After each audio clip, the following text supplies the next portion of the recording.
한강변의 고요한 아파트에서 김태현은 서재에 앉아 조용히 권총을 닫고 있었다. 그의 손길은 15년간 이어온 국가 비밀 작전에서 다져진 습관처럼 체계적이고 냉철했다.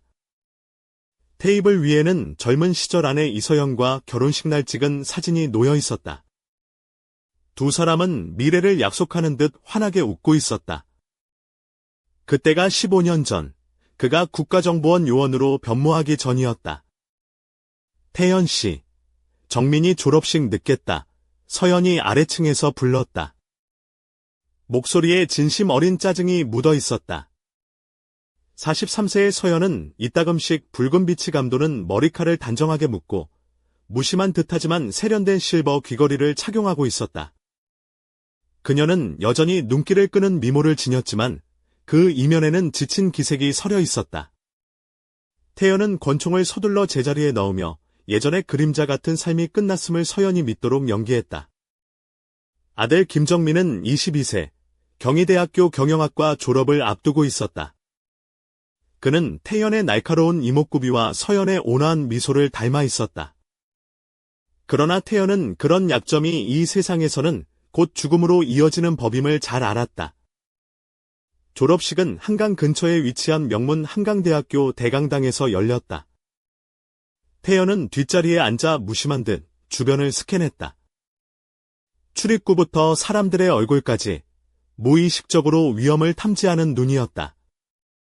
서연은 세 줄 앞으로 나가 다른 학부모들과 함께 있었고 오후 햇살에 머리카락이 반짝였다. 하지만 태연의 직감은 불안을 감지했다. 서연이 자주 휴대폰을 확인하며 결혼 반지를 만지는 손길이 어색했다. 그녀가 뒤돌아보며 짓는 미소는 강요된 듯했다. 태연은 그런 행동을 한 번도 본 적이 있었다. 바로 감시하던 대상이 자신을 의식할 때였다. 졸업식 후, 가족은 서울 신사동의 단골 식당 로마노스에서 모였다. 정민은 인턴십을 하고 있는 법률사무소 모리스네노 소시지에서 있었던 일들을 신나게 이야기했다. 회장님이 날 높게 평가해 주셔서 10년 안에 파트너 트랙에 올릴 수 있을 거래요. 정민의 눈빛은 야망으로 빛났다. 태연의 심장이 얼어붙었다. 트로이 히크만. 그 이름은 공식 채널에서 본 적 없었지만 서연이 지난 6개월간 가끔 언급해온 남자였다. 항상 프로페셔널하고 아무 일 없는 척하는, 그러나 태연의 경험으로는 거짓말이 숨어 있었다. 그날 밤, 정민이 친구들과 축하하러 나간 후 태연은 침실에서 머리를 빗고 있는 서연을 발견했다. 한때 둘은 함께 거울 앞에 앉아 서로의 하루와 꿈, 두려움을 나누곤 했었다. 그러나 지금 서연의 차가운 움직임은 그녀가 더 이상 원하는 삶이 아님을 보여줬다. 정민 자랑스럽지? 서연은 거울 속 자신의 모습을 보며 말했다. 당연하지. 태연은 넥타이를 느슨하게 풀며 반사된 그녀의 얼굴을 들여다봤다. 그 멘토, 히크만 말이야. 믿을 만한 사람인가? 서연의 손이 잠깐 멈췄다. 그 사람은 좋은 사람이야. 성공했고, 정민이 닮고 싶어하는 모든 것. 그녀가 트로이라는 이름을 내뱉는 그 편안하고 익숙한 어조는 태연의 최악의 예감을 확인시켜 주었다. 첩보 세계에서는 패턴 인식이라 불리는, 현실에서는 남편의 직감이었다. 태연은 결심했다. 15년간 자신이 쌓아온 모든 것을 내려놓고 진짜 자신으로 돌아갈 시간임을. 그는 조용히 작전을 계획하기 시작했다. 다음 편에서 태연이 가족의 배신을 어떻게 파헤치고 복수를 준비하는지 밝혀진다.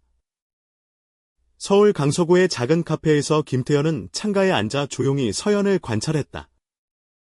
그는 마치 오래전 체코 프라하에서 했던 감시 작전을 떠올리며 그녀의 일거수일투족을 기록했다. 서연은 매주 화요일과 목요일마다 책 모임에 참석한다며 외출하지만 실제로는 아무 책도 읽지 않았다. 금요일 저녁이면 친구들과 술자리를 갖고 월말 주말 쇼핑에는 아무것도 사지 않고 돌아왔다. 그 얼굴에는 오랜만에 보는 만족감이 피어올랐다. 태연은 그녀의 화장대 서랍 밑에 붙어있는 소형 휴대폰을 발견했다. 그곳은 고전적인 데드 드롭 장소였다. 저장된 번호는 단 하나, T로만 표시되어 있었다.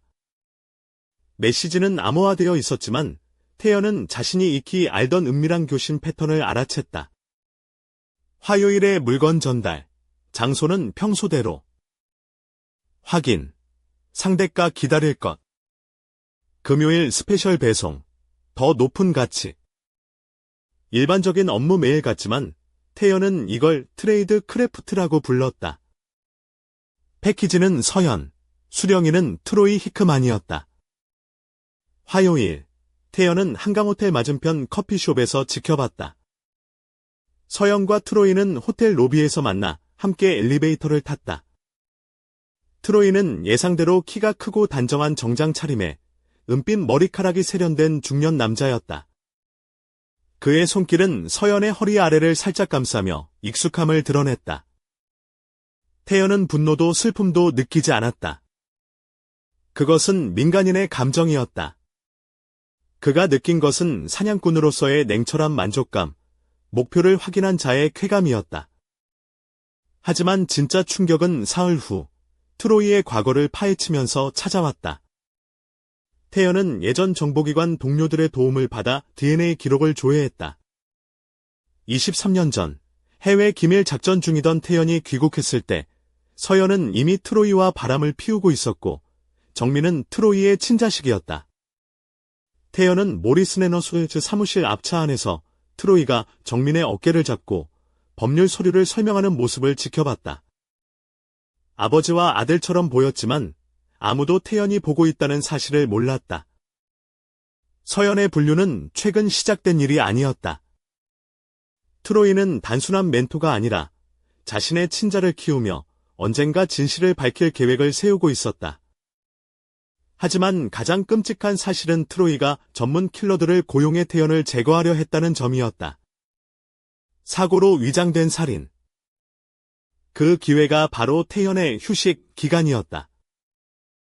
저녁 식탁에서 정민은 트로이와 함께 맡은 사건에 대해 신나게 이야기했다.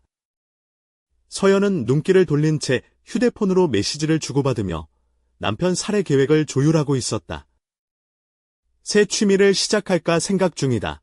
태연이 조용히 말했다. 정말? 어떤? 서연이 무심코 휴대폰에서 눈을 떼지 않고 물었다. 문제를 영구적으로 해결하는 그런 기술. 서연과 정민은 알아채지 못했지만 태연의 말은 전쟁 선포였다.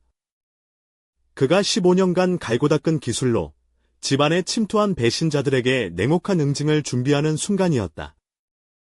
다음 편에서 태연은 배신자들의 움직임을 역이용하며 완벽한 복수의 서막을 알린다. 김태연은 새벽 이른 강서구의 한적한 주차장에 도착했다. 그는 검은색 서류 가방을 들고 평소처럼 조깅하듯 걸으며 완벽하게 계획된 일상을 연기했다. 매주 화요일과 목요일, 강서 쇼핑몰 지하 3층에 주차하고는 마치 세탁물을 찾으러 가는 척했다. CCTV가 적고 은밀한 출구가 여러 개인 이곳은 전형적인 킬존이었다. 태연은 일부러 서연에게도 이 일과를 알렸다. 잠자리에서 슬쩍 흘린 말들이 그녀의 약점이었다. 며칠 만에 트로이에게 그의 위치가 보고되었고 그들의 공격은 시작되었다. 목요일 저녁, 두 명의 범죄자 케니 김과 라울 박이 나타났다. 이들은 정과는 많지만 킬러로는 형편없는 수준이었다.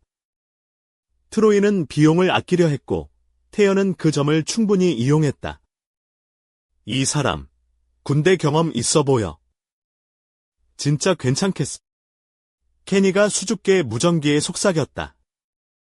계획대로 해. 그냥 강도처럼 보이게. 라울이 자신만만하게 대답했다. 태연은 그들이 3m 이내에 들어올 때까지 기다렸다. 그리고 15년간의 격투 훈련이 단 30초 만에 폭발했다. 첫 타자는 케니였다. 태연의 팔꿈치가 그의 관자놀이를 정확히 가격해 의식을 잃게 했다. 두 번째 라울은 칼을 꺼냈지만 태연의 무릎이 그의 복부를 강타하며 숨을 막혔다. 무기를 빼앗고 두 사람을 콘크리트 기둥에 꽁꽁 묶었다. 그때 케니의 휴대폰이 울렸다. 태연은 목소리를 변조해 완료됐나? 라고 답했다. 서연의 긴장된 목소리가 들렸다. 생각보다 더 세게 저항했어. 그래도 처리했어. 좋아. 돈과 다음 계획은? 잔돈은 필요해. 그리고 내 아들도 보고 싶대. 태연은 그 목소리에 숨막히는 고통을 느꼈다. 사랑하는 사람에게서 살해당할 운명을 확인하는 것은 이론과는 전혀 달랐다. 그는 케니에게 차키를 건네며 명령했다. 경찰서 가서 모든 걸 자백해라. 트로이 변호사가 너희를 시켰다는 증거와 함께.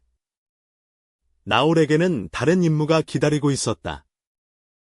트로이에게 허위 보고를 하도록 명령했다. 태연이 예상외로 강하게 맞섰다. 한 명은 죽었고 다른 한 명은 심각하게 다쳤다. 긴급 후송 필요하다. 왜 내가 그걸 해야 하지? 나올이 헐떡이며 물었다. 태연은 사냥꾼의 미소를 지었다. 네가 직접 고용한 사람에게 메시지를 전하는 거다. 그 메시지는 그가 이해할 언어로 쓰여질 거야. 30분 후, 태연은 조용한 주택가로 차를 몰았다. 집 앞거실 불빛 너머로 서연은 초조하게 발걸음을 옮기고 있었다. 트로이는 그의 의자에 앉아 자신만만한 표정으로 술잔을 들고 있었다. 정민은 샴페인 잔을 들고 환하게 웃으며 축하 분위기였다. 시계는 9시 47분을 가리켰다. 3분 후면 서연은 남편의 죽음을 알리러 온 킬러를 맞을 준비를 하고 있었다. 하지만 대신 그녀가 마주할 것은 결코 죽지 않는 유령, 김태연이었다. 다음 편에서 태연이 집으로 돌아와 배신자들과 맞서며 복수의 서막이 본격적으로 열린다. 김태연은 자신의 집 현관 앞에 서서 손가락으로 초인종을 가볍게 눌렀다. 투명한 문 너머로 움직임이 보였다. 안도하며 자신들의 계획이 성공했다고 믿는 이들의 그림자였다. 초인종 소리가 집안에 묵직하게 울려 퍼졌다. 발걸음이 다가왔다. 서연의 성급한 발걸음이었다. 현관등이 켜지며 태연은 빛 속에 얼굴을 드러냈다. 그녀가 분명히 볼 수 있도록 죽은 줄 알았던 남편이 서 있었다. 문이 열리고 서연의 얼굴이 공포와 혼란으로 일그러졌다. 여보세요. 태연이 평범한 일상의 목소리로 말했다. 나 좀 들여보내줄래? 서연은 창백해졌고 뒤에서 들려오는 목소리에 태연은 귀를 기울였다. 트로이가 느슨한 끝들을 처리하겠다고 말했고 정민은 농담을 하며 아버지의 죽음을 축하하고 있었다. 태연. 서연의 속삭임이 이어졌다. 하지만 넌 죽었어야 했잖아. 태연은 한 걸음 앞으로 나아가 그녀를 복도 쪽으로 밀었다. 그래, 알아. 아마추어를 고용하면 이런 결과가 나오는 법이지. 문을 닫고 두꺼운 잠금장치를 차례로 잠그는 소리가 집안을 울렸다. 거실 안은 정적에 휩싸였다. 누구야? 트로이가 목소리를 높였다. 태연은 서연을 바라보며 반문했다. 게스트 소개할래? 서연은 입만 벌렸다 다물었다. 태연은 그녀가 자신의 죽은 남편이 이 집 현관에 서 있는 현실을 이해하려 애쓰는 모습을 읽었다. 말문이 막혔나? 태연이 비꼬며 말했다. 걱정 마. 할 얘기 많으니까. 태연은 무겁게 발걸음을 옮기며 거실로 들어섰다. 트로이는 여전히 태연의 가죽 안락의자에 앉아 있었다. 술잔에는 태연이 좋아하던 고급 위스키가 담겨 있었다. 아빠. 정민의 목소리가 떨렸다. 왜 여기 있어? 난 내가 죽었다고 들었는데. 태연은 바에서 위스키를 따라 한 모금 마시며 말했다. 누가 그런 말을 했는지 궁금하네. 트로이는 충격에서 벗어나 태연을 계산하는 눈빛으로 바라보았다. 태연, 이렇게 만나니 반갑군. 정민 승진 축하 중이었어. 내 아들이라고? 태연의 목소리에 냉기가 돌았다. 침묵이 팽팽히 흘렀다. 서연이 그 사이에 들어서 그들 사이를 가로막았다. 보호하려는 건지, 가리려는 건지 알 수 없었다. 우리 가족에 대해 솔직히 이야기할 시간이야, 태연이 선언했다. 배신과 충성심의 대가에 대해. 정민은 어리둥절한 듯 주위를 둘러봤다. 아빠, 무슨 일이야? 왜 다들 이상해?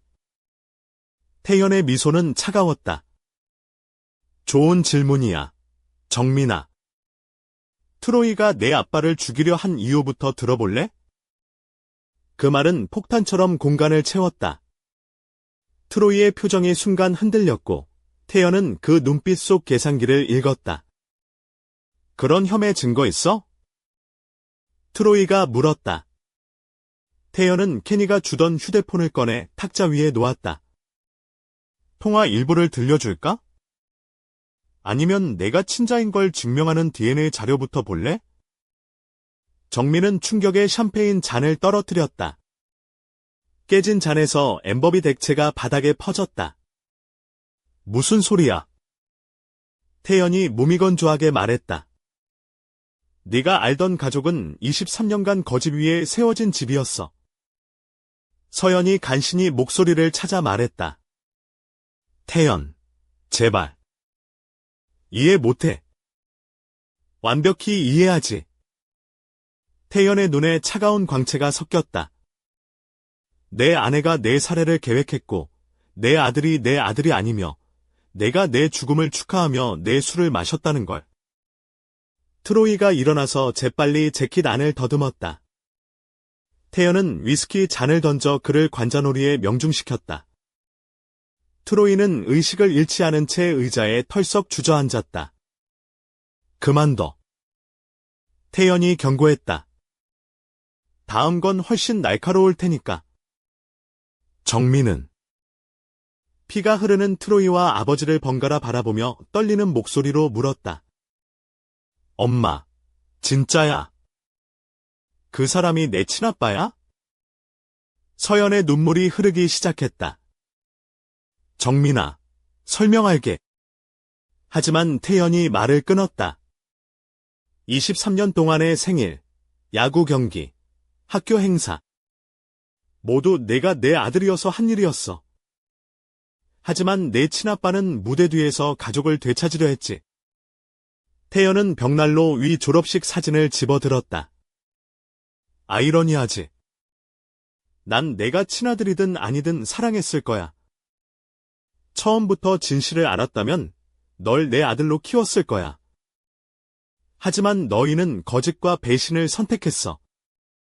서연은 흐느끼며 말했다. 태연, 나도 외로웠어.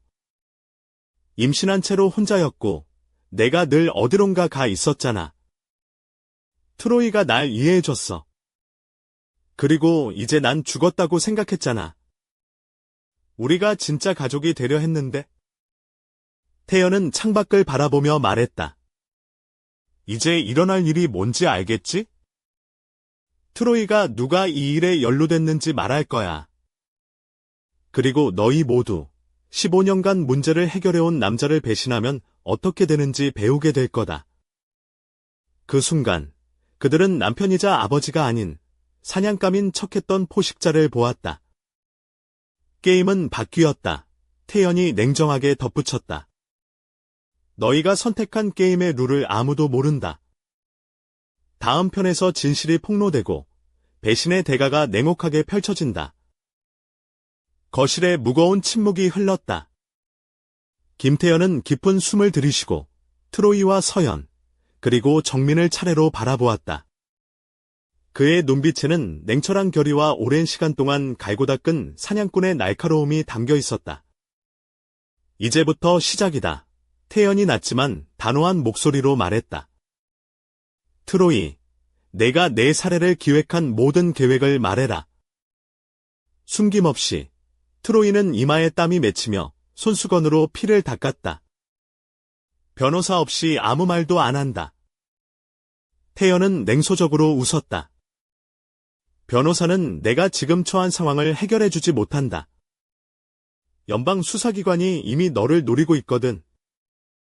그는 책상에서 노트북을 꺼내 켰다. 화면에는 트로이의 은행 계좌 내역이 나타났다. 최근 6개월간 케이맨 제도에 5천만 원 이상이 송금된 기록이었다. 횡령이야. 트로이. 이 돈은 모든 신탁계좌와 고객 자금에서 빠져나간 거다. 태연의 목소리는 차갑게 굳어졌다. 정민은 혼란스러운 눈빛으로 아빠, 무슨 일이에요? 라고 물었다. 태연은 잠시 숨을 고르고 대답했다. 이 사람은 거짓말쟁이이자 범죄자다. 그리고 오늘 밤, 그 대가를 치를 것이다. 서연은 떨리는 손으로 눈물을 닦으며 말했다. 태연, 제발 그만해. 너무 잔인해. 잔인? 난 그저 정의를 말하고 있을 뿐이다. 태연은 그녀를 노려보았다. 너도 이 음모에 가담했지? 언제부터였나? 서연은 고개를 숙이고 말했다. 지쳤어. 유령과 결혼한 기분이었으니까. 넌 늘 멀리 있었고, 난 외로웠어. 태연은 고개를 끄덕이며 말했다. 그래서 살인을 택했군. 이혼 대신에. 트로이가 끼어들었다. 이 모든 게 너의 살인 행위랑 맞먹는다고 생각하나? 난 네가 영웅인 줄 알았는데. 태연은 웃었다. 영웅. 난 가족을 배신하지 않는다. 그는 다시 정민을 바라보며 말했다. 너는 이 진실을 어떻게 받아들일지 모르겠지만 기억해라. 나는 내 아버지다. 생물학적 아버지는 아니지만 너를 키우고 사랑한 사람이다. 정민은 고개를 끄덕이며 눈물을 흘렸다. 태연은 마지막으로 서연을 바라보며 말했다. 이제 선택의 시간이야. 네가 원하는 대로. 서연은 떨리는 목소리로 시간이 필요해요 라고 말했다. 태연은 시계를 보며 말했다. 해가 뜰 때까지 기다리겠다. 그때까지 결정하지 않으면 나는 모든 것을 연방 수사기관에 넘길 것이다. 거실에는 다시 깊은 침묵이 흘렀다. 창밖으로 서울의 아침 햇살이 천천히 스며들고 있었다. 다음 편에서 선택의 시간이 끝나고 배신자들의 운명이 결정된다.